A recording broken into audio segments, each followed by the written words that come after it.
I'm Reene, I'm an addict. I'm pumped up. How about you? Woo! I could be from Texas. I got big mouth. Maybe in another life I was. Who knows? But I absolutely love Texas NA. I got to tell you that.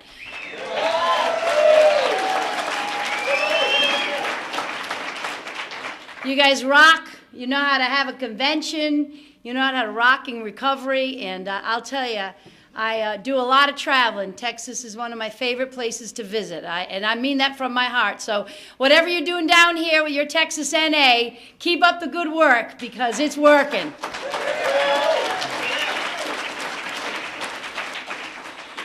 Couple disclaimers before I get going. It helps relax me. One, I want to thank the God of my understanding and program committee and Melvin and everybody that's serving on this convention for their hospitality and welcoming me. You know, I'm just another addict. This is just another meeting. I'm nothing special, but I got to tell you, you know, I know the depths and desperation of active addiction, and I've stayed clean the NA way, and they asked me to come out here and share with you my experience, strength, and hope, and that's what I'm going to do tonight. They didn't say, hey, Reene, come down to Texas and share some opinions with us. We don't have enough.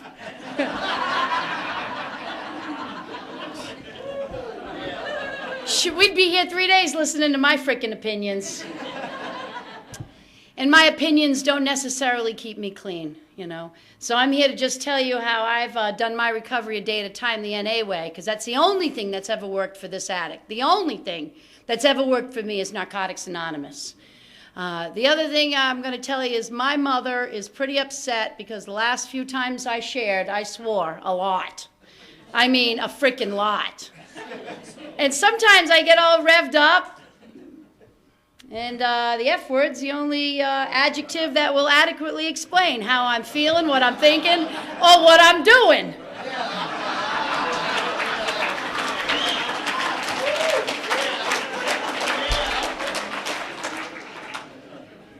That's my story, now I'm sticking to it.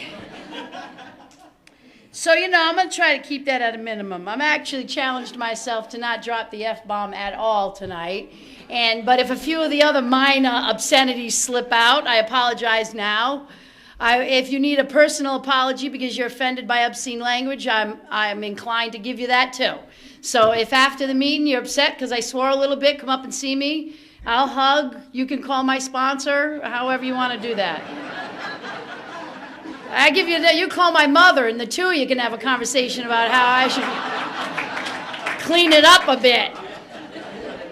I'd like to tell you I'm a work in progress, but sometimes I just can't help it, and I like to swear, I really do.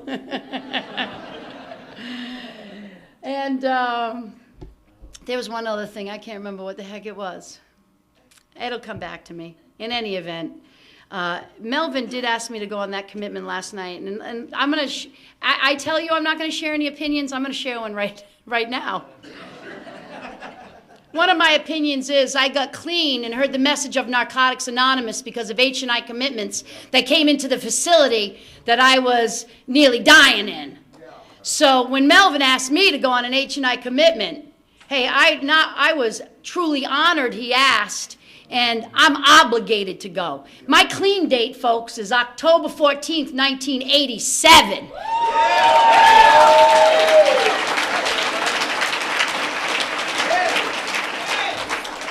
That's right. I'm bragging. So I'm going to tell you something. I was a stone-cold, lying, cheating, junkie whore. Hey, I didn't know a minute clean. Never mind over 21 years clean. So if you're sitting there saying, what is she bragging about, all that clean time she's got, who she thinks she is? I'll tell you.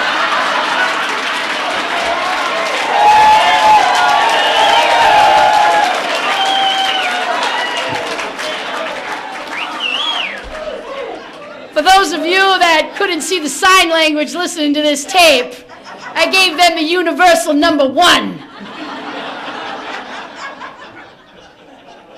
I'm bragging because 21 years has been a long time clean, and I'm obligated to carry the message when I'm asked, whether it's at a convention or a meeting or with my sponsee or with my sponsor or at an H&I commitment. And I got to tell you, Melvin's committed to that H&I commitment on Thursday nights. So if you're within driving distance of Melvin on a Thursday night, you need to check out that commitment, because those people were excited to see him in there.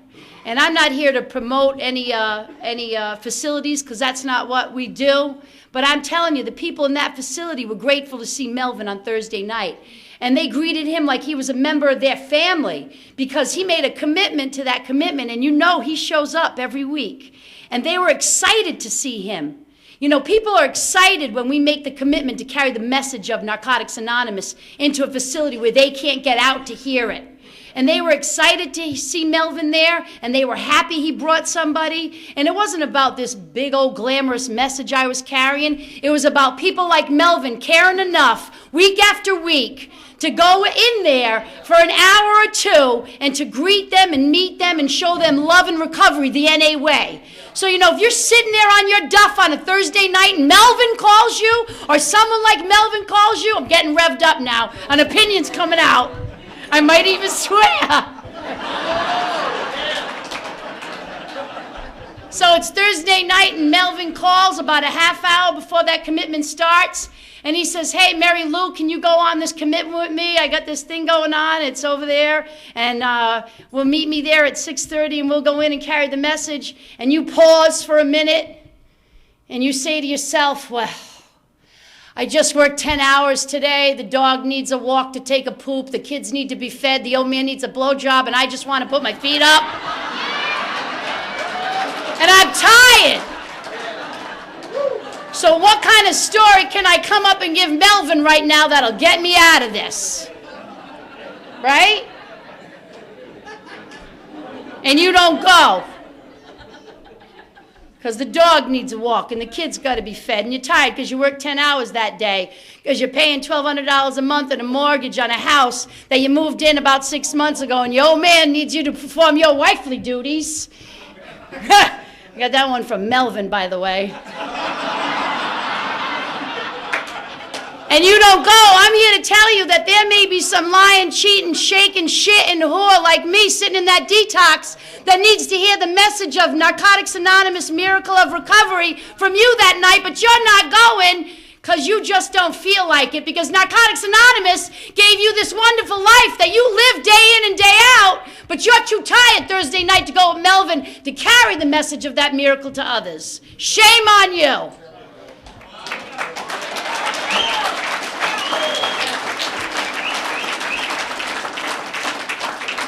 My buddy Chuck's over here saying Hail Marys. He knows that the word is... So please, if you do anything, carry the message about the miracle that's occurring in your life. Hey, you don't got to be any big... You don't got to... Listen, your story doesn't have to be treacherous or glamorous, man. You don't have to be running around with Pablo Escobar and all that bullshit.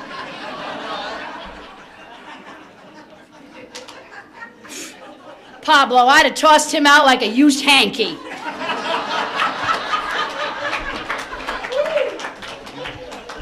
I'm revved up tonight. Anyways, you don't have, listen, if you're an addict when you say you are.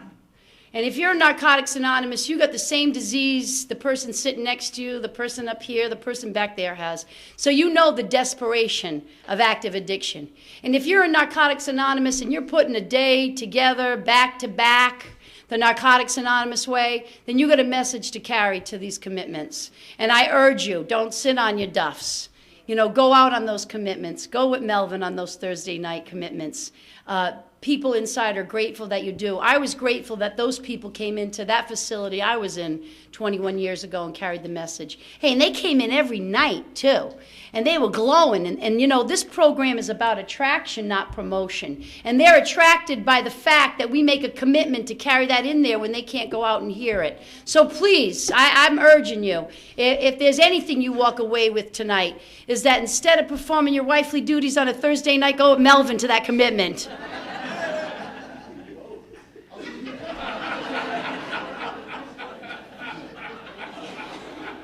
I'm going to tell you about what I did before I got here, how I got here, and what I do to stay. And I'm going to try to do that in 40 minutes. Right? Roughly. Something like that. I have a tendency to go on. I'm a talker. I'm from Rhode Island. I'm from New England. That's what we do. We talk. We use our hands. It's a lot of bullshit.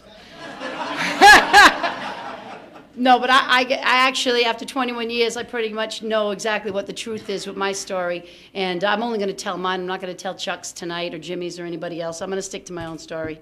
And I picked up my first drug when I was 13 years old, and I was off to the races. And I stayed high for 14 years till I was 27. And during those 14 years, things happened to me that I never thought would happen to me. And you know, when I tell my story, that's my story. Hey, but my story doesn't have to be your story. We don't care how much you used, what you did to get here, how you got your drugs, how much you used, how little you used, how much you have, how little you have.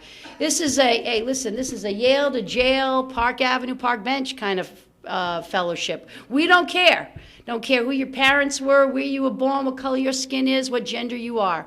Man, I know that the disease of addiction is all inclusive, and nobody's exempt from active addiction. And I know that because Narcotics Anonymous has grown by leaps and bounds.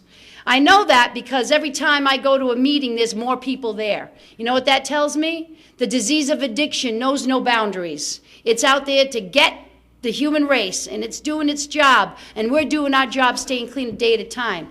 And that first time I picked up, man, you know, just before I picked up, I was just one of those kids that just never felt pretty enough. I never felt smart enough. I never felt good enough. I thought I was always in the wrong family, you know what I mean? Like my nose was too big, my boobies were too small, I was too short, I was too skinny, whatever. I always I always never felt right. I never fit in. And you know, the first time I ever used, bam! It was different. And it wasn't better, it wasn't worse, but it was different. And I chased that wanting to feel different for the next 14 years. And I used everything across the board. I was a garbage pail junkie. It didn't matter what I used as long as it worked. And working just meant make sure I don't feel the way I'm feeling when I'm feeling. And it worked for years and years and years. I made sure I was just numb. And it wasn't always comfortably numb. And, you know, my using brought me places I never thought it would be. You know, I can remember being one of those people that never thought marijuana was a gateway drug. Hey, it was the gateway to hell for this addict. All right? Gateway, all right. It was the gateway to hell. Hey, I don't care if you're a pot-smoking, tree-hugging, bark-eating addict. I don't care. I don't care if your gig is Johnson baby aspirins, okay, because you like that orange flavor.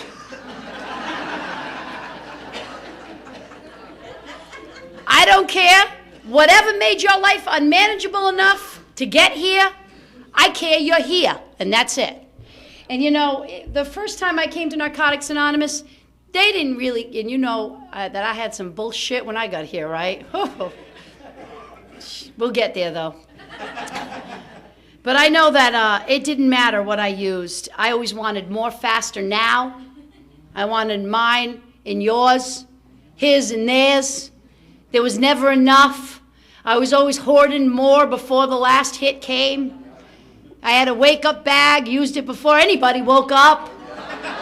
I almost stabbed my old man once because I thought he did the wake-up bag before the morning came. Little did I remember I did the wake-up bag. It was crazy. You know, we got those crazy scenarios. We're crazy. Don't let anybody fool you. But I was so happy to find out that I didn't have a moral deficiency. You know, I was kind of glad to find out that I had the disease of addiction, from which there is no known cure, that it's incurable. Hey, it's baffling, insidious, incurable, and oftentimes fatal. It's in our literature. I believe what they wrote. Our literature, written by addicts for addicts. Steven Spielberg didn't sit down one day and say, I'm going to write some literature for people that are suffering from the disease of addiction, because it was a good idea and they would become bestsellers. Our literature, written by addicts for addicts. If you're not familiar with our literature, maybe you can't read. Our literature is on CDs, man. You can plug it in and listen to it. You know, I've seen some miracles occur in here, but I know one thing. That literature talked about me. And I was that kind of addict. All those stories in our recovery text, there's a little piece of me in all of them. And the piece of me that's in all of them is that feeling of desperation that I'm just always going to be an addict, that I'm never going to know how to get clean or stay clean, that my life is always going to be about tricking and lying and whoring and stealing and shooting dope and smoking crack and eating pills and hugging trees and eating bark. You're laughing. I ate bark once. I thought it was going to be. I think it was bark, and maybe it was mushrooms, but who knew? That's the kind of addict I was. That's the kind of addict I was, though. It didn't matter what you gave me. All you had to say was that I was going to get high on this. I would smoke it, snort it, shoot it, shower with it, shove it up my ass if I thought it was going to work. I was a junkie. So I think you got an idea how I used, right? And it was 1987, and my life was a mess again, and I was living in a federally subsidized apartment. I had the dope man. I had a 2-bedroom apartment.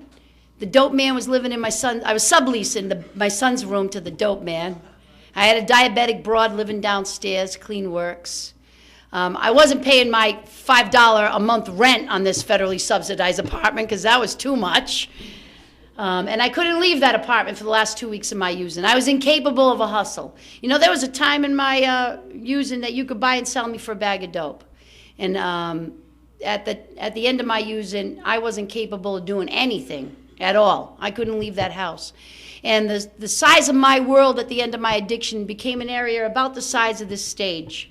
And I would go to the bathroom to get high and puke, and go to the kitchen, get a glass of water, and go to the couch and drool and pass out and cop a nod. And I'd get up and go to the bathroom and get high and puke, and go to the kitchen and get a glass of water, and back to the couch to cop a nod and drool on myself. And get up and go back to the bathroom and get high and puke, and go to the kitchen and get a glass of water, and back to the couch to cop a nod and drool on myself, because at the end of my addiction, I was incapable of performing any other kind of human functions. I was incapable of bathing, caring for my 4-year-old son, paying rent, working, tricking, lying, cheating, or whoring. At the end of my using, my world consisted of pretty much 2 weeks, a circle almost the size of the stage. Because that's where the disease of addiction wants me. Where it wants me is where it wants me. And that's nowhere, not in contact with the human race, not participating in anything, just being miserable and wanting to die. And it dangles me like inches from death, but keeps me miserable enough that I'm still alive. And that's where my addiction brought me. But I know that I felt hopeless and desperate. I felt bankrupt of any moral values. I didn't know the difference between right and wrong. Our literature talks about being brought to these animalistic, levels of existence. And that's where I was brought, folks. Some people talk about high bottoms and low bottoms and medium bottoms. Hey, listen. I don't care what level your bottom was. Apparently, something got bad for you, and you ended up here. Because I didn't wake up one day and say, hey, I think I'll go to Narcotics Anonymous today. It sounds like a great idea. I came here, I didn't want to be here in the beginning, but at the end of my using in 1987, I had hit the end of my using. That I knew. And I truly believe that divine intervention came in the form of that moment of silence at the beginning and at the end of the meetings. I believe that people were praying for me when I was incapable of praying for myself. And I believe that divine intervention came in the form of those moments of silence. I believe that when addicts get together and form a circle, and pray for the same thing, the addicts that are still suffering, that at the next meeting a couple trickle in. And I think that's what happened to me. If I had just a crystal ball, I can tell you that I got to Narcotics Anonymous and I got clean the day before I died. That I know is a fact. I know I wanted to die but couldn't. But I know that I got here and stayed here the day before I died. Because that's what this disease is about. Oftentimes fatal doesn't mean maybe once in a while fatal. Maybe the third Tuesday of every month fatal. And oftentimes fatal means often. Like a lot. Like a wicked lot. And I know I got here the day before I died. And that's my story. So I'm in this apartment, and I'm calling detoxes, and I finally get in one. It wasn't my first rodeo at Detox. I had been the gamut of ways to stay clean before. Our literature talks about the ways and means people try to get clean and stay clean. I can tell you that if you're sitting there saying, maybe NA is not for me, maybe Narcotics Anonymous is not for me, maybe I could stay clean if I go to church every single day, all week long. Hey, maybe you can, right? But that's not my story. I did not stay clean going to church. I did not stay clean changing boyfriends and girlfriends. I did not stay clean having kids. I didn't stay clean moving. I moved out of state, in state, next door, upstairs. Hey, I never stayed clean wherever I moved. I always found the junkies, the whores, the pimps, the bikers. I knew where to go. Hey, I had an active addict radar. And I could zero in on that stuff wherever I went. I never stayed clean through psychiatry. I never stayed clean through any other drug replacement therapies. I tried drug replacement therapies. I'm going to tell you how mine worked. I tried smoking pot and drinking and not shooting dope. Because I said, it's the dope. That's what it is. So I would get drunk and smoke pot and hit cars with my car. Right? Here's my other drug replacement therapy story. I said, it's that damn crack. I know it. Well, it wasn't crack then. We were freebasing. I'm dating myself.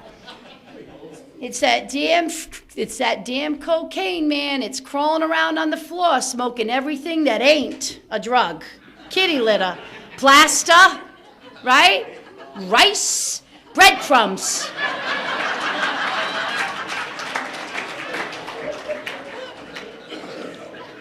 I gotta lay off the crack. That's what it is. So I would just eat pills. Because pills are prescribed by doctors. How could that be bad? Until one day I woke up 2.5 days later. I couldn't remember a damn thing. So my drug replacement stories are that didn't work for me either. And nothing worked for me until I came to Narcotics Anonymous. And I'm not saying that because they asked me to speak tonight and be the opening speaker at this wonderful convention and I got to promote Narcotics Anonymous. That's my story. I tried everything. And, if you don't believe me, pick up the literature, go to meetings, listen to what people have done to try to stay clean. Narcotics Anonymous has worked for this addict, and it's worked for thousands and thousands and thousands of addicts all over the world. A simple program of complete abstinence from all drugs. And the only requirement for membership is the desire to stop using. Hey, it's like free to be here. It's free to be free in Narcotics Anonymous. And that's the only thing that's ever worked for this addict. So I get to this detox, and again, I have a spiritual awakening in there. Divine intervention opens up my ears. I have a favorite detox story. I'm not going to tell it right now. No, let me tell it because it's really cute. I like it. It's cute. It's part of my story. So I got to tell, because it's when the light went on for me. I'm in this detox, and this wasn't the first time in detox, but hey, I was convinced it was going to be my last time, and because I had hit the end of my road, and so, of course, I get delivered to detox by the detox people. They come pick me up. I got 3 suitcases of boom box and a big box of cassette tapes. I'm like Paris Hilton of detox. 3rd floor. They're like, welcome back, Paris.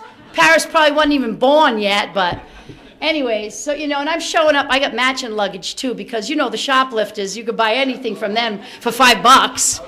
Yeah. So I show up with 3 pieces of matching luggage, a boom box, and cassette tapes. Where's my room? And they put me in my room. And so, I'm up there, and I had the grand plan when I was going to detox. And, we make those plans hey, like everybody that goes to jail says, I'm never coming back here again. And they always end up back there. So I'm in this detox again. I ain't never coming back to this detox again. And my old man and I, we were living in this apartment. So just before I left, we sat down and we had this plan. I was going to go to detox and, you know, get the methadone for a week and a couple days of Haldol maybe and a massage or two and put some meat on my bones and go home. And while I was gone, he was going to get on the methadone clinic and he'd be clean. And we'd raise my 4-year-old kid and maybe build a picket fence, have another kid buy a dog. Because you know, every American girl's dream, right, is 2.5 kids, a dog, a picket fence, a house, and an old man on methadone, right? Right. Mommy, what do you want to be when you grow up? The wife of a guy on methadone?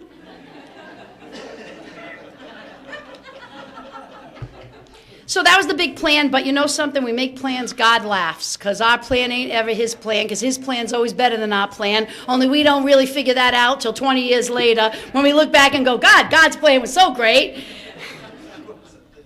And so I go in there and, you know, that week of methadone, and back then, you know, they were keeping you in. I'll share another opinion for a second. One of my opinions are, I'm pretty pissed off that the government doesn't really recognize the physical aspects of drug addiction as much as they do and attend to us medically like they should. You know what I mean? They used to be able to stay inpatient for 30 days getting treated for the physical effects of your drug addiction. Now they just kind of flip dry you and you're in and out in 3 days and they expect you to stay clean a day at a time and you're not even done shitting in your pants yet. Pisses me off. That's an opinion. I'm in this detox and, man, you know, I was like desperate like the dying. You know what I mean? Like, you know, I didn't want to ever get high again. And I knew nothing about staying clean, I can tell you that. And so I remember they were giving, you know, you'd go up every morning and get your dose. And, I remember when that last dose was coming. It was like I knew I was going to get hit by a train within 48 hours. You know, the last dose of anything, I always freaked out. Oh, my God, it's the last dose, it's the last dose. So the last dose comes and goes. And I was in there with this big, beautiful blonde broad. She was like a Viking warrior, this chick, from Boston. Her name was Audrey. And she was a hooker too. So we were like bonding because we were old hookers, well, old young hookers in detox together. We got like a secret club anyways, but old hookers of America. Maybe I could have the first convention of that. We could do a workshop or something. Something for next year's convention.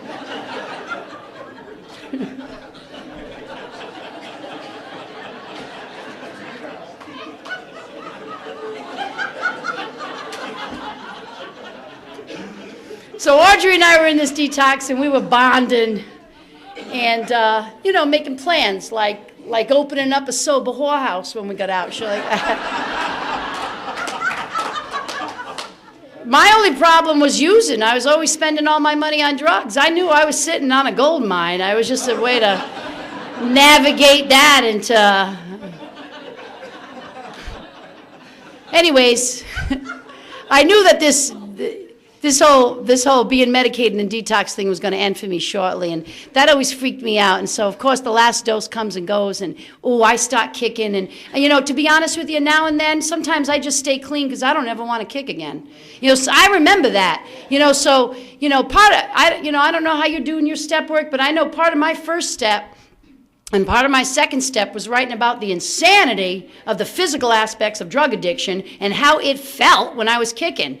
And I can remember being in there, and man, when I started kicking, you know, first of all, I'm a big baby. I get like a sneeze. It's anthrax, for crying out loud. So you can imagine me kicking, right? Like you didn't want to hang. I was a chick you didn't even want to be in detox with. That's the kind of chick I was.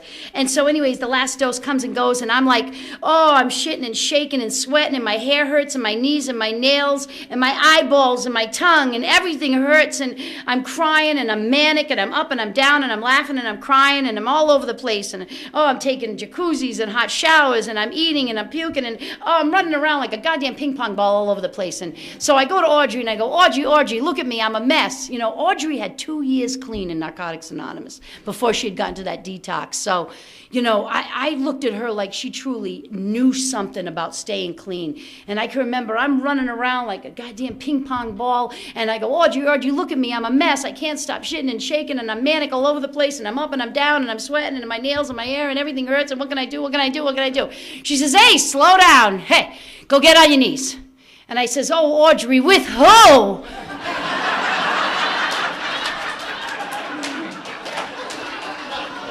I didn't go to that detox brimming with knowledge of spiritual principles. I was from the streets. I'm a whore, crying out loud. I didn't know what she was talking about, so I was like, Audrey. She goes, no, Reene, no, you dumb whore. Not like that. She says, go, and she had to spell it out for me. And I tell you this story because if you're one of those addicts, if you're new or even old, maybe you've been around for a while, but you don't know something about our program, I know that there's a saying, fake it till you make it, but that'll only work so long. If you don't know what somebody's talking about in here, hey, call your sponsor and ask them. Ask the person who said it. I'm going to tell you, now and then you're going to find somebody throwing words around that they don't know what it means. Hey, and you're gonna get a whole lot of versions of a whole lot of things around here. Hey, but you know something? Just go and ask. See, I was too proud to ask at that point. I walked in that detox thinking I knew a little bit about everything. I knew nothing about staying clean. And Audrey looked at me and she says, Reene, go in your room and get on your knees and ask God for help. And I was like, I'm saying to myself, like, that simple? I was like that crazy at that moment. If Audrey had looked at me and said, Reene, go in the room, eat the corn out of my shit, you'll sleep tonight, I'd had 2 servants.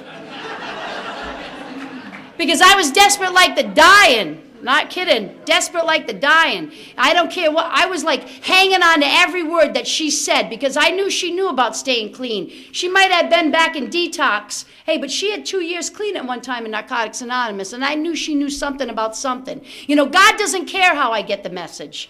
He doesn't care who carries the message to me, just as long as I show up long enough to hear the message. I learned a long time ago, I start judging you, you may be saying the words that will save my life.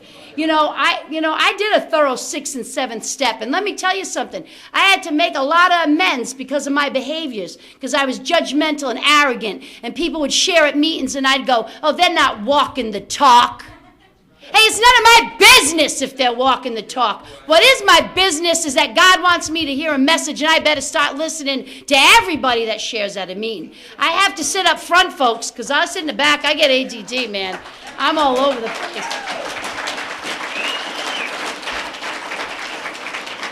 Audrey was carrying a message that God wanted me to hear in 1987 in that dirty, dingy detox with my styrofoam slippers with the smileys on the toes.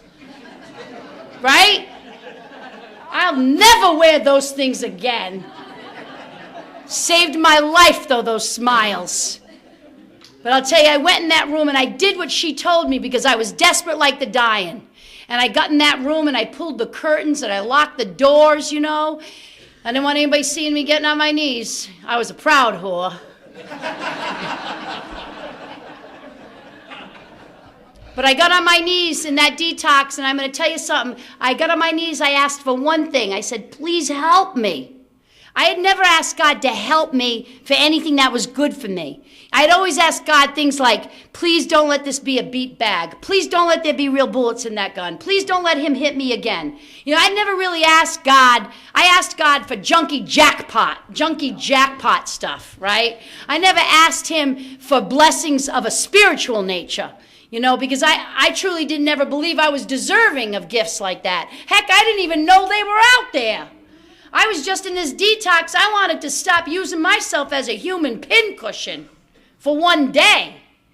And you know something? I got on my knees and I asked for help, and I stayed there for, it felt like I was there for hours. And I started crying, and this wave of relief kind of went through my body. And I didn't know it then, but I know it now. There was a spiritual awakening. It was an awakening of my spirit. I knew I no longer wanted to live a life that I was dying a day at a time. I knew that I wanted to live a life where I lived a day at a time.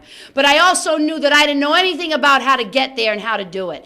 And I knew that if I let God, God is going to show me the way. And God showed me the way to that life through Narcotics Anonymous. And I sat on that, I stayed on my knees in that dingy detox, man. I started crying. Man, I cried for every rape I endured, every hostage I took, every beating I took, every beating I gave. I cried for every time I looked at my kid. I said, Mommy, I'll be right back. And he didn't see me for a couple weeks. I cried for every time that my mother said, where are you going? I said, I'll be right back. And the time I got clean, they were fishing dead prostitutes off the highway in New England. We had a serial killer up there. So I cried for every time that one of the girls that I knew, dead body was pulled off the side of the highway. I cried for every time my stepfather saw me go home and tell my mother, I think she's got cancer.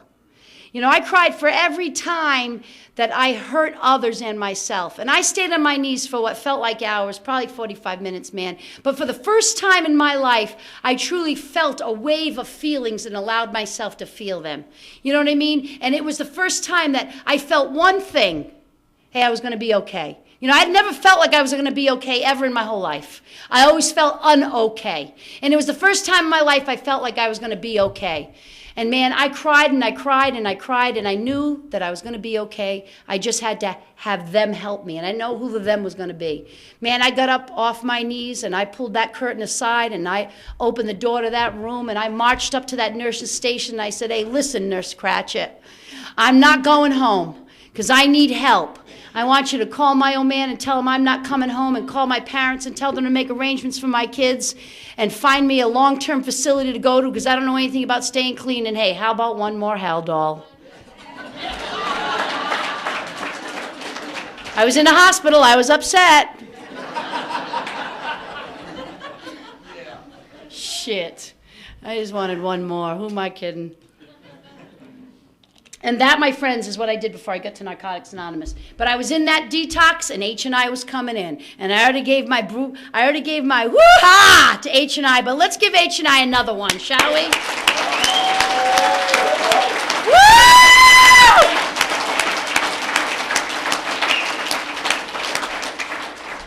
Those H&I warriors were coming in there. They're on the front lines of this fight, I'll tell you that right now. They're like the guys landing on Normandy Beach, right?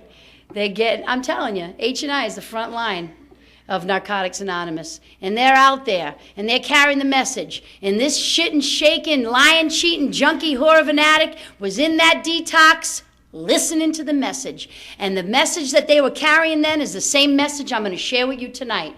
They said, meeting makers make it. Go to meetings and you'll make it. Meeting makers make it. Go to meetings, meetings, meetings, meetings, meetings. So, hey, I went to meetings. I went to a ton of them. My first year, I got 7 one-year medallions. I was the member of 7 home groups, all right? Okay? I had 77 exes, too, my first year. But, hey, it was a program of attraction, not promotion. I took that literally. I was attracted to everyone. But I kept coming, and that's the secret to this.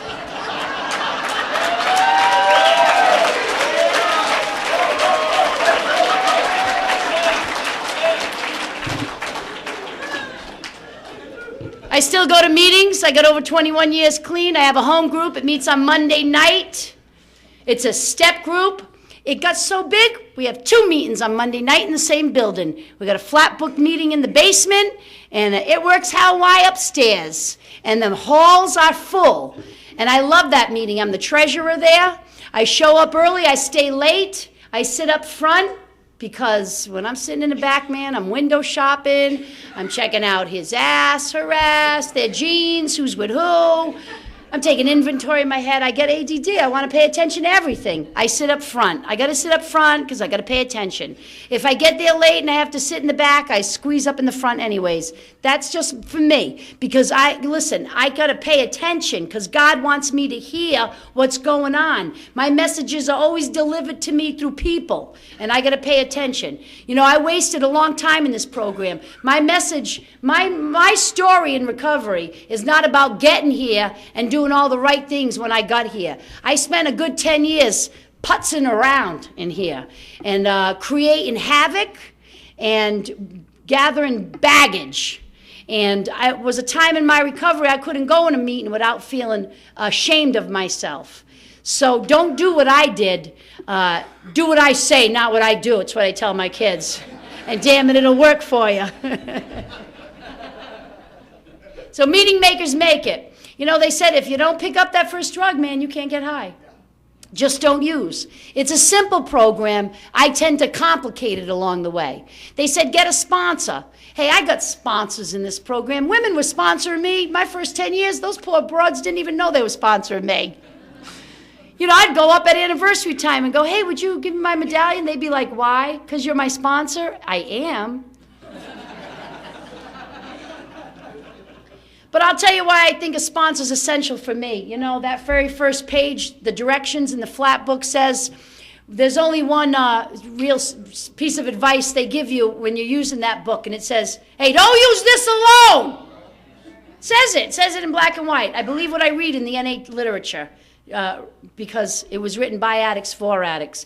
And that flat book says, don't use this alone. Hey, a sponsor is essential to guide you through the 12 steps, and we highly recommend you have one before you use this book.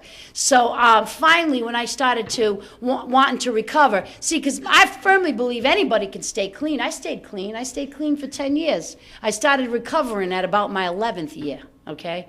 So anybody can stay clean. Hey, abstinence is a gift everybody can enjoy.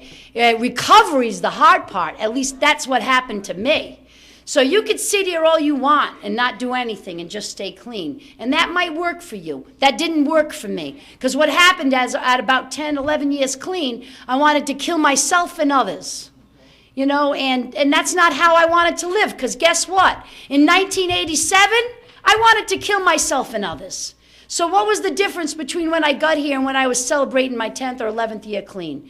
You know, I started recovering when I decided to make a commitment to my recovery and get a sponsor and work and write the steps. And that's my story. I can tell you that this is a wonderful time for people to be getting clean in Narcotics Anonymous. There's a lot of wonderful people that can sponsor people in here. And sponsors aren't perfect, and neither are sponsees. Man, this is Narcotics Anonymous. We're freaking junkies, man. Well, I don't know where anybody come up with sponsors and sponsees all got to be acting right all the time. We're junkies. Hello? So, you know, I got a sponsor. Her name is Kat. We don't hang out at the mall together. She doesn't babysit for me. I'm not borrowing money from her or her car or her husband. Because that doesn't happen occasionally.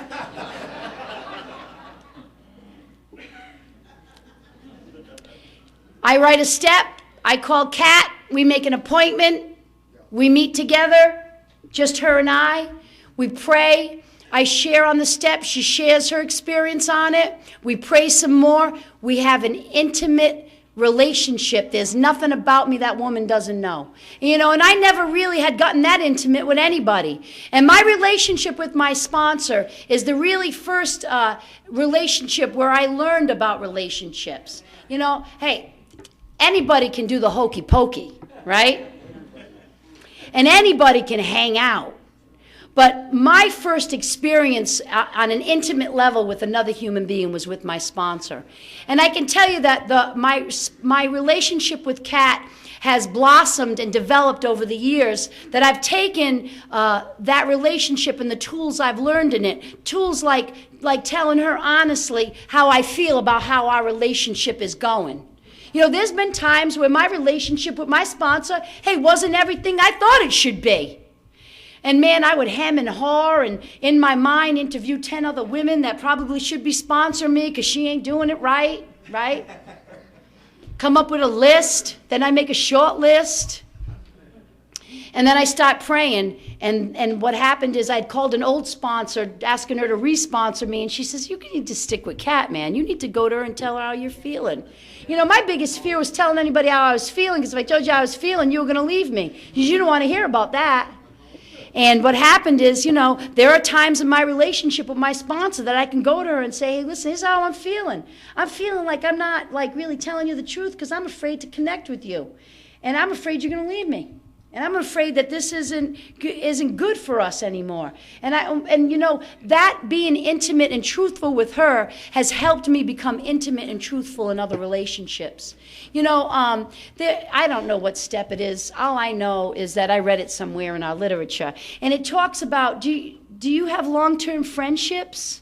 You know, do you have friends that you stay with year after year after year, or are you incapable of long-term friendships?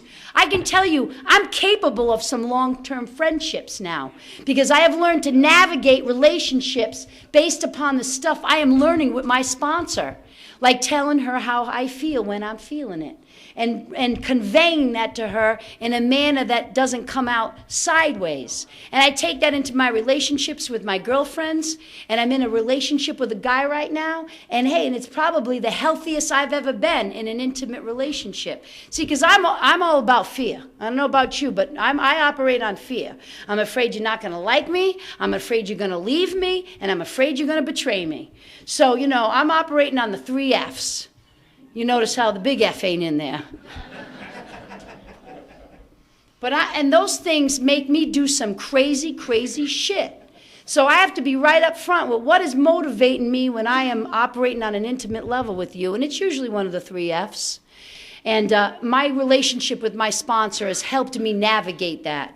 I mean, if you don't have a sponsor today, you know, I'm not going to tell you shame on you. I'm just going to tell you pray and ask God for guidance, because there are wonderful women and men out there that are capable of, we can sponsor each other because there's a ton of us.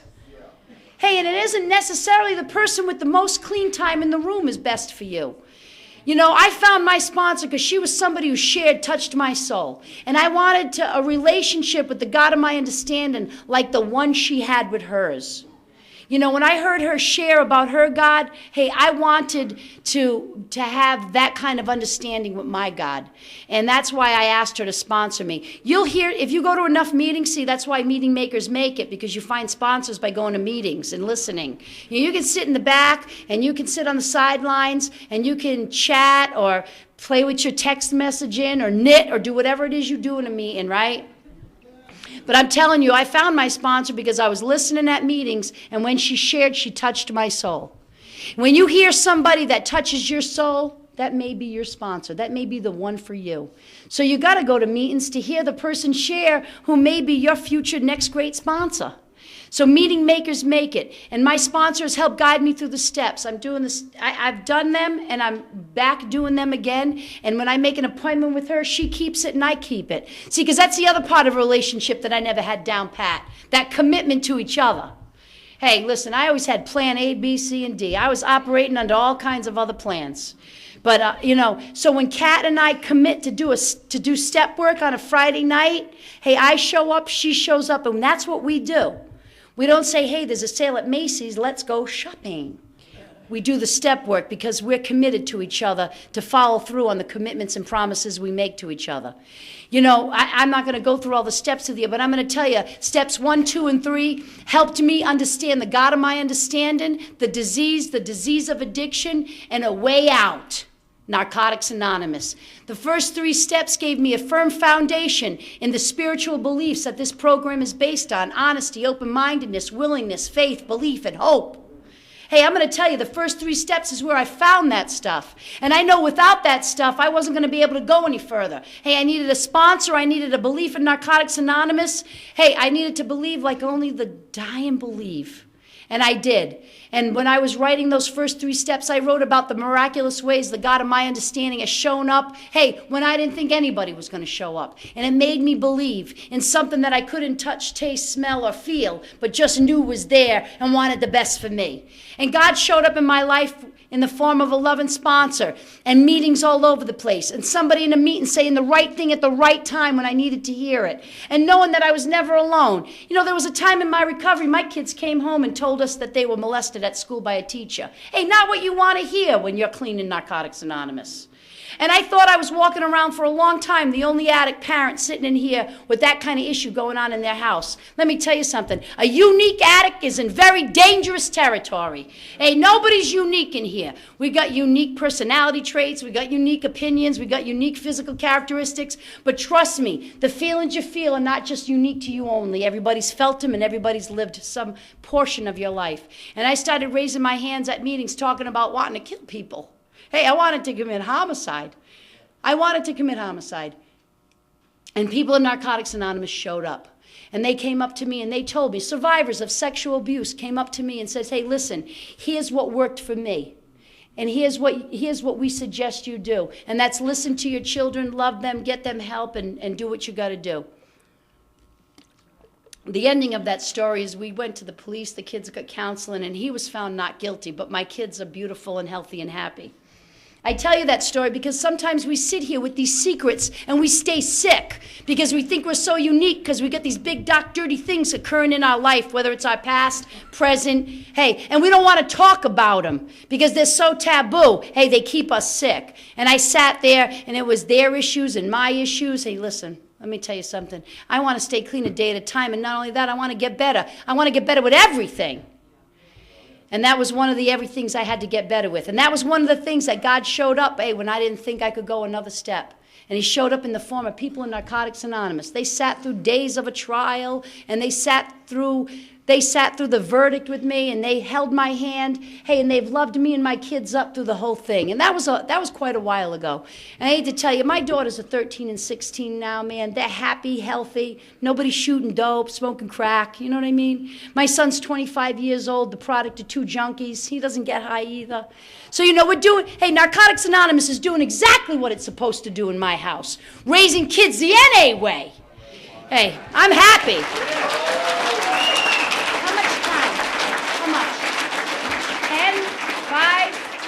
Just go on. He's just waving me on. What time is it? I want a time check here. Okay.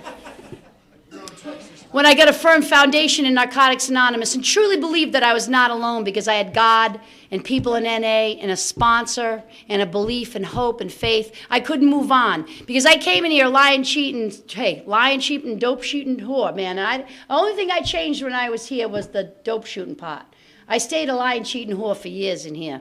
And I'll tell you, you can't get better if you're engaged in those kind of social activities. At least this one didn't. You know, I don't know many that do, and I've been around a while. I take a look. We are each other's eyes and ears. I can tell you, if you're lying and cheating and whoring in here, selling hot stereos out of the trunk of your car, pounds of weed over the border, you're probably going to get high sooner or later.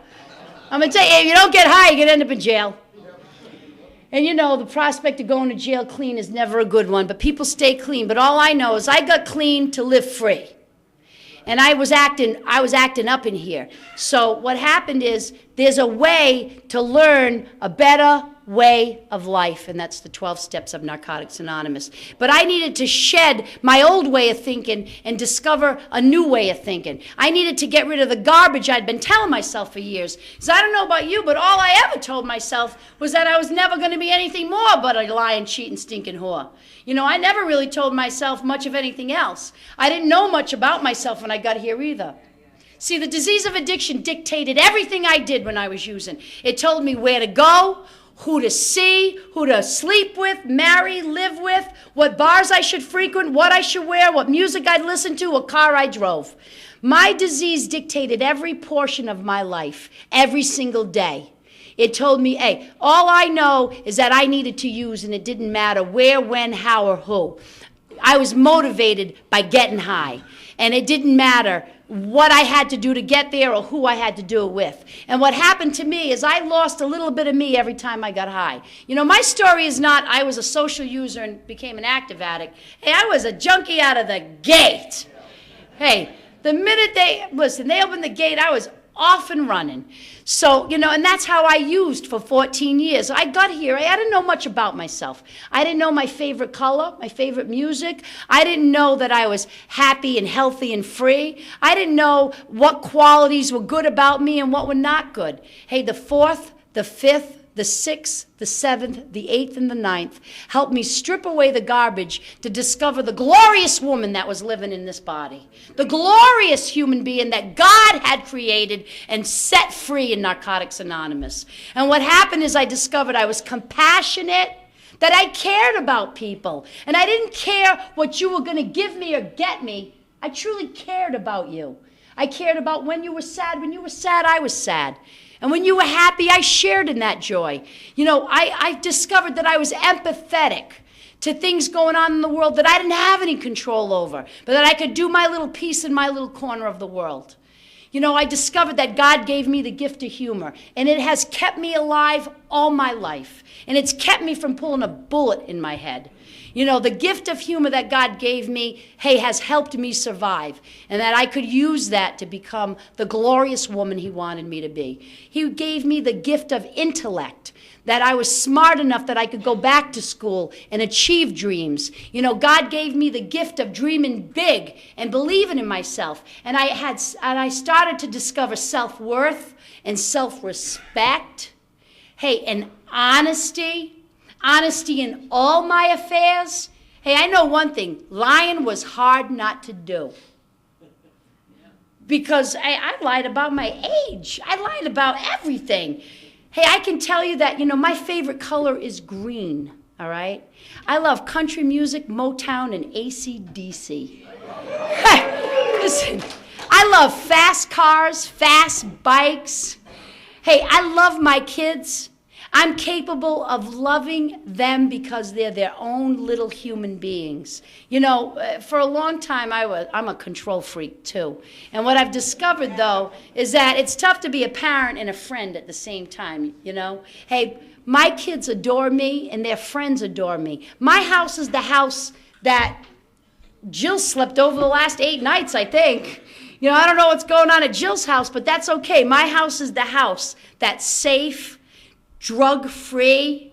Hey, and there is no chaos going on. So, you know, that step work, 4th, 5th, 6th, 7th, 8th, and 9th, helped strip me of the garbage that I had been telling myself all my life, that others had been telling me all my life, and things that I had truly believed were fact, that was just garbage. But the other side of it is, help me discover the wonderful human being living inside of me. And once I start discovering who I am, man, I'm like a junkie. I want more. You know what I'm saying? Hey, once I find out it's okay to be happy to be me, hey, I want more of that, and I chased more.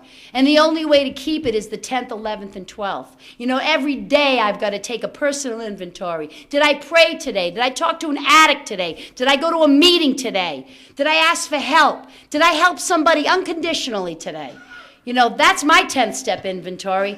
You know, there's an IP, live in the program.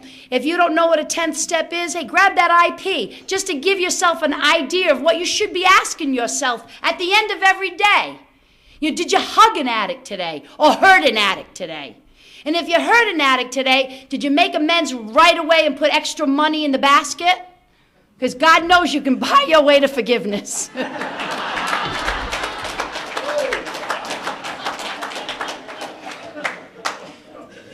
That's what the basket is really for. Guilt payments to God. Anyways.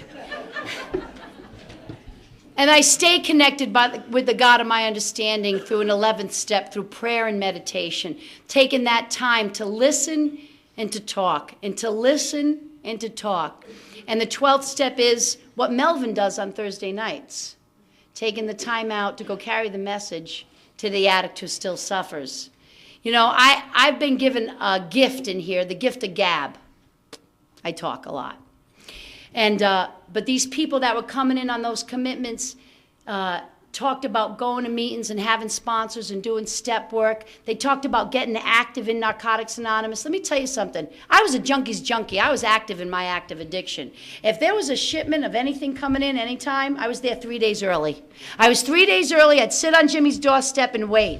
Jimmy'd be walking by me 3 days in a row until Jimmy come back in with the package. That's how I was. That's the kind of addict I was. If I even remotely thought something was coming, I was that active in my active addiction. Hey, I show up in Narcotics Anonymous with the same enthusiasm for recovery.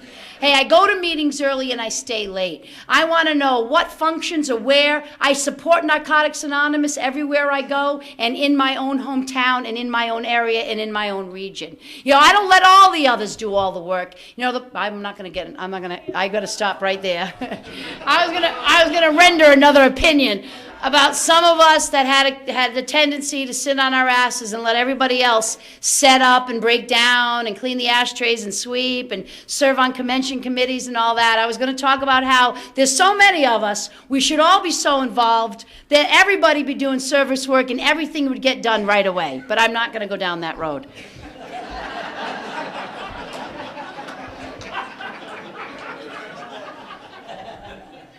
I pray to the God of my understanding all the time. Let me tell you something. And I have been delivered from a life of hell to a life beyond my wildest dreams. I'm going to wrap up with telling you just a couple things. I have 3 kids. My son's 25. My daughters are 16 and 13. And they are truly the joy of my life and the source of the most aggravation at any given moment. But I raised my kids in Narcotics Anonymous, the Narcotics Anonymous way. They know the readings, they know the prayers, they know when Mom's off the hook, she needs to go to, Mom, did you go to a meeting? Ma, you should call Kat. Have you called your sponsor? Ma, we know you're making you nuts. Maybe you should go in the room and pray.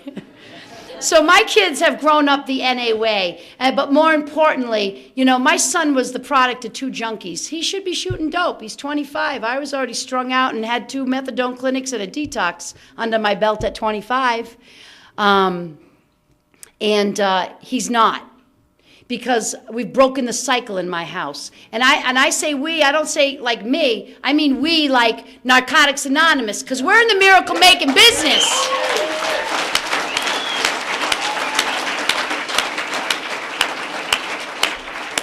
We're all about saving lives here in Narcotics Anonymous, and my life has been saved in Narcotics Anonymous. I'm a great mother. I'm a great daughter. I lost my dad a month ago, and he got sick and he died, and it was quick and unexpected, and Narcotics Anonymous showed up. People came to the hospital with me. People helped me with the funeral stuff. People prayed for me from long distances. I got a direct connection to God through Chuck anyways, but he's doing Hail Marys right now as we speak. But my father, the greatest gift that my dad ever gave me was the belief he had in me. And I was fortunate in Narcotics Anonymous to stay clean long enough to help my family, because they were older. My dad was 76, and my mom's in her 70s. And I stayed clean long enough in here to be capable to, buy the house that they lived in and take care of them, so that in their old age, they didn't have to worry about taxes and mortgages and oil bills. And that it truly was a gift of Narcotics Anonymous. But I'm talking about living life on life terms. That I came into Narcotics Anonymous with reservations. Step 1 in the flat book has a whole section on it. And I had reservations when I got here. I said, if I ever bury a parent, I'm going to get high. And if anything happens to my kids, I'm going to get high. Do you know all my reservations came true and I didn't have to get high? Now, I'm not saying you should have any, because they say reservations are reserving a moment in the future for when you can get high.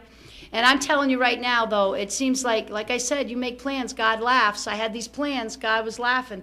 And no matter what, just don't use. And that my story's been, no matter what, I haven't used. Over 21 years clean, a day at a time, the Narcotics Anonymous way. I went back to school. I acquired some degrees. I'm going to tell you, we're in the miracle-making business. If somebody says to you, what do you want to be when you grow up? Think long and hard about it, and think long and hard about how you're going to get there and can you really do it. And I'm telling you right now, if you think really hard about what you want to be when you grow up, you too can really do it. I'm telling you right now, I'm living proof of that. My life is like a Steven Spielberg movie. I'm going to be a miniseries someday. And I already picked out who's going to play me and everything. Anyways, I went... Clean and Crazy, is that the name of it? Yeah. And so I went back to school, and they said, what do you want to be when you grow up? And I always wanted to be Perry Mason. When I was growing up, Perry Mason was the coolest cat on black and white TV. I'm 48 years old. I'm not afraid to tell you how old I am. I was watching black and white TV when I was a little kid, and Perry Mason was the coolest cat around. He was a lawyer. And, man, he'd walk in that courtroom, and he had the answers, and he was smart but classy, He didn't really demean anybody. He was kind to everybody, but he was saving people, and it was awesome. And I wanted to be Perry Mason. I wanted to be a lawyer. And so they said, go right ahead, Reene. You can be whatever you want to be. And that's a far cry from wanting to own a sober whorehouse. You know what I'm saying? So I went back to school, and I graduated from law school, and I sat for the bar in 2 states. Hey, and I passed both those bar exams because Narcotics Anonymous had faith in me during moments when I did not have faith in myself. So dream big.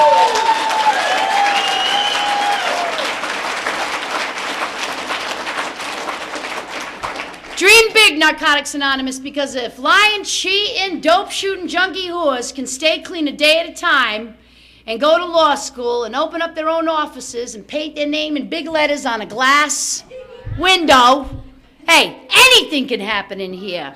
I'm going to wrap up with one last story. This is one of my favorites. So I graduated from law school and I passed the bar exams, but it takes a little while before you actually get the license to practice law. So I got my resume and I'm running around downtown, passing out my resume because I want to get a job, right? And you know how all the downtowns, like, wait a minute, what was that? Is it 2nd Street in Odessa? Is that where the hookers are, right? What? Well, I didn't find out where the hookers are? Huh. I know. You want a wife, you go to Midland. You want to have fun, you go to Odessa, right?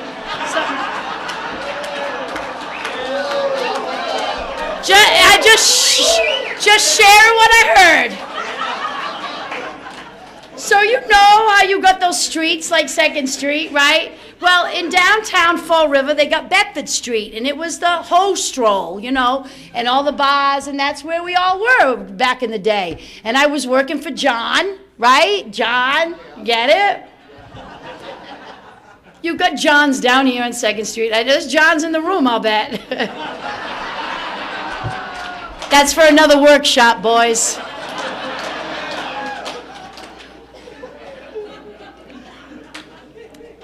So anyways, this Bedford Street gets revitalized, and they renovate all the office buildings, and now they're nice office buildings, and there's no more hoes, and there's no more stroll, and it's really nice, and bada, bada, bada. So, you fast forward it, and I'm running around with my resume, and I'm looking for a job, and I run into a guy named Kenny. And Kenny and I went to high school together, and Kenny was a lawyer, and he opened up this law office, and I ran right into him. God doing for me, right? Again, right? And so I go, but me doing the footwork, because God doesn't think we're going to sit in our beds with the resume, praying with the resume in our hand. We're like, you got to do the footwork, kids.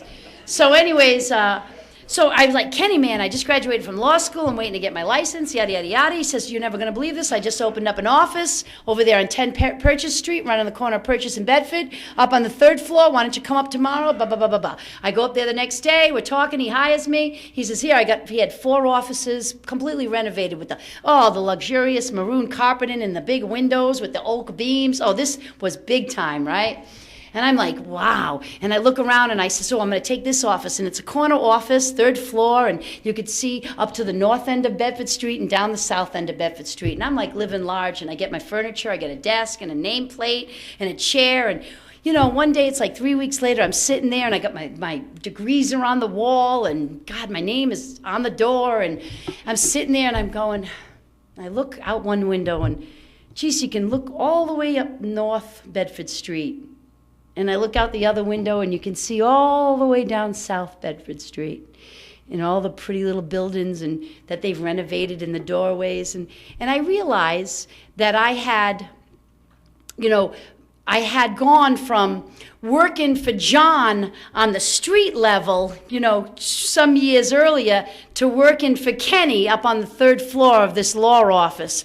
And it was like a miracle. It was like, it was like that Jefferson song, I'm moving on up to, And you know, I sat there and I was like, how wonderful is this? No one is even going to believe this moment that, you know, 15 years earlier, I was down in the doorway of this building working for John, and here I was, 15 years later, working for Kenny up on the 3rd floor at the law offices, and it was miraculous. So if you're sitting there thinking that you don't know what to do with your life, I'm telling you right now, no matter what, just don't use, and you can do anything you want with your life.